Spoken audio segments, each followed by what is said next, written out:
PSG Fan TV, bonsoir à tous, bonsoir Stéphane. Salut les gars, salut à tous.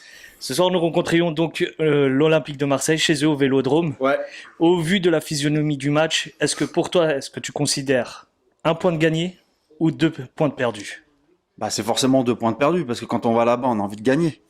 Ouais. Tu vois, c'est-à-dire que Ça, je l'entends sur l'attention, mais vu la physionomie, vu ce qui s'est passé durant le match avec l'expulsion d'Hakimi, non, peu d'occasions non, franches. c'est 2 points de perdu. C'est 2 points de perdu. Aujourd'hui, quand tu vois la physionomie de notre équipe, quand tu vois leur équipe, tu te dis on devrait gagner là-bas. Ouais, bien sûr. Et ça fait des années qu'on gagne chez eux. C'est D'ailleurs, vrai. tu vois. Longtemps. Voilà, ça fait très longtemps.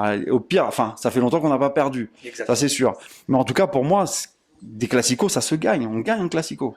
On parle beaucoup de notre quatuor offensif au PSG. Est-ce que pour toi, réellement, est-ce que c'est une armada au PSG, typique européenne, au niveau européen? Ouais, je pense qu'elle a que le nom pour l'instant. Hein. D'accord. Bah ouais, elle a que le nom d'Armada. Moi, ce que j'aimerais voir, c'est... Alors, bien sûr, ça manque de matchs. Maintenant, il va falloir continuer à faire des matchs et des matchs et des matchs pour qu'il y ait cette complémentarité qui va arriver. On peut pas demander, effectivement, à des joueurs qui jouent ensemble depuis, on va dire, malgré tout, très peu, d'être tout de suite efficient à 100%. Maintenant, on parle quand même de joueurs top niveau. Bien sûr. On parle de joueurs soi-disant, qu'on fait des masterclass. Moi, aujourd'hui, quand je vois Messi aujourd'hui, je suis désolé. Je l'ai pas vu, quoi. On parle aussi de beaucoup de Neymar, qui n'a pas été au rendez-vous ce soir. Est-ce que tu partages cet avis? Ouais, moi, je le verrais. Ouais, c'est sûr qu'on a envie d'avoir un Neymar beaucoup plus efficace. Aujourd'hui, qui veut peser plus sur le jeu. Mais tu sais, j'ai l'impression que depuis que Messi est arrivé ici, au Paris Saint-Germain, j'ai l'impression que tous les joueurs veulent jouer pour lui. Ouais. C'est-à-dire que le joueur, il prend la balle, il veut donner à qui? Il veut donner à Messi. Donc à un moment donné, ouais, il va falloir réfléchir un petit peu à comment il va falloir travailler et surtout donner la place aux autres. Ok. Et pour côté défensif, malheureusement le tournement le tournement, j'allais dire. Bon, en tout cas, le moment crucial du match, c'était l'expulsion d'Hakimi. Ouais. Et ce que je comprends pas, c'est comment ça se fait que Hakimi s'est retrouvé seul face à 2 Olympiques de Marseille. Comment peux-tu l'expliquer que cette défense était si haute? Qu'est-ce que je te dis? On essaie de prendre le terrain adverse, on essaie de poser notre jeu, on fait tourner un ballon. Maintenant, faire tourner un ballon, ça veut pas dire être efficace, ça veut pas dire aller forcément vers le but. Si on le fait à la barcelonaise, tu vois, à un moment donné, je vais à gauche, à droite, et puis ça passe pas au niveau du but. Je veux dire, à un moment donné, oui, il faut aller justement aller chercher ces actions qui vont nous procurer des actions de but. Mais ça, c'est ce qu'on n'a pas aujourd'hui. Enfin, ce qu'on n'a pas eu aujourd'hui. On l'aura pas pour la semaine prochaine, donc Hakimi, est-ce que Ouais. tu te sens un peu, alors, pas crainte, mais un petit peu quand même déçu que Hakimi ne soit pas aligné pour la semaine prochaine, surtout face à Lille? Ancien le champion de France actuel. Bah évidemment, dans le sens où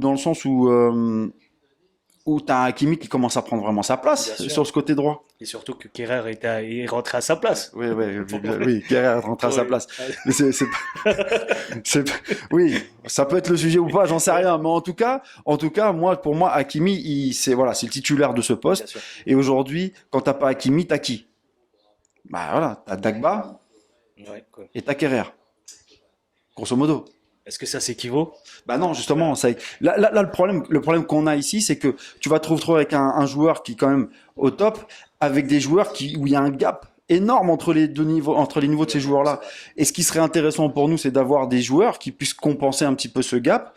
Et à chaque fois qu'on va faire un changement ou qu'il y a un joueur comme ça qui est expulsé, en l'occurrence Hakimi qui est expulsé, bah, qu'on puisse avoir quelque chose qui pèse sur ce côté droit. Et ça a toujours pêché depuis toutes ces années. Et là, on va se retrouver avec la même problématique.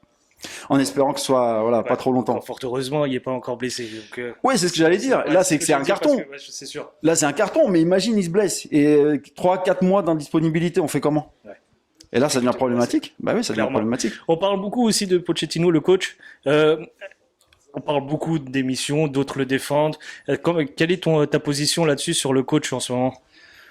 Ouais, je pense il peut être un petit peu en difficulté par rapport à tout ce qui se dit. Maintenant, je sais pas, j'ai envie de dire, faut le laisser un peu bosser, voir un petit peu ce que ça va donner. Maintenant, c'est vrai que quand on regarde le fond de jeu, parfois on peut se poser des questions. Maintenant, je pense que pour se poser les vraies questions, il faut être à l'entraînement, il faut voir un peu, il faut être dans le vestiaire, il faut essayer de voir. On n'est pas avec eux non plus, donc à un moment donné, c'est vrai que c'est compliqué de se dire, de prendre position et de se dire bon, Ok. En tout cas, moi, j'ai été le premier à dire que j'avais envie de lui laisser sa chance après le grand mercato. Là, quand je parle de grand mercato, c'est mercato d'été. Hein. Donc, il y a eu le mercato d'été qui est arrivé. Il y a quand même des arrivées pas négligeables. C'est clair. On en attend. C'est vrai qu'on attend mieux. Maintenant, ça gagne. Bon, aujourd'hui, on fait match nul, mais à la base, ça gagne, tu vois. On est leader un petit peu dans tous les tableaux pour l'instant. Donc, c'est vrai qu'on est leader. Maintenant, est-ce que la question après, elle peut se poser. Est-ce qu'on a envie d'être leader et gagner nos matchs, gagner des championnats sans forcément avoir un fond de jeu mirobolant? Ouais. Ou est-ce qu'on veut un fond de jeu qui est top au risque peut-être de ne pas gagner? Je ne sais pas. Après, moi, je préfère gagner en tout cas. Voilà, moi, je préfère gagner. Super. Un dernier mot à ajouter? Ouais. Eh ben, écoute, j'ai une petite dédicace à faire. Vas-y, face à la caméra. Monsieur Touré de Montpellier. Voilà. Touré. Cali Touré. Écoute, la dernière fois, tu m'as fait une petite vidéo, tu m'as fait un petit coucou. J'étais pas au parc. Bah, écoute, je te fais ta petite dédicace comme prévu. Et puis, j'espère qu'on se verra d'ici là et très bientôt.